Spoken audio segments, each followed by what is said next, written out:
এ সরকার, দাবি মানবি নাকি মানবি না? এবারের মতো মাইনা নাও, অফিসটা আমি পরে করতে। জি স্যার। আপনারা শান্ত হন, এই লাশ আপনারা নিয়ে যান। এই লাশের যত ক্ষতিপূরণ আছে সব কোম্পানি দিতে রাজি হয়েছে। প্লিজ আপনারা লাশটা নিয়ে যান।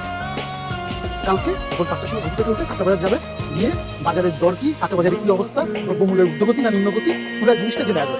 হ্যালো স্যার, সব খবর আমাদের কাছে পত্রিকার রিপোর্টার আমি কারা। স্যার এই যে আপনি সকাল সকাল এখানে বাজার করতে আসলেন, আপনি কি ফ্যামিলির জন্য বাজার করতে এসেছেন? ও আচ্ছা আচ্ছা আচ্ছা, আপনার মধ্যে কাঁচা মালের ব্যবসা আছে, হয়তো আপনি এখান থেকে পাইকারি মূল্যে কিনে বাইরে খুচরা মূল্যে বিক্রি করবেন, নাকি স্যার আপনার অন্য কোনো ব্যবসা? আপনি ওনাকে হাত তুললেন কেন? আপনি বলেন ওর গায়ে আপনি কেন হাত তুললেন?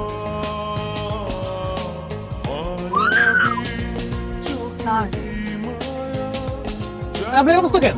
স্যার আপনি যে আমাকে বাজারে ইন্টারভিউ নিতে পাঠিয়েছিলেন না, সেখানে কাদের পড়ে গেছে। আসলে আপনি যে ইনি প্রশ্ন করছেন না নাস্তা নিয়ে, জি স্যার।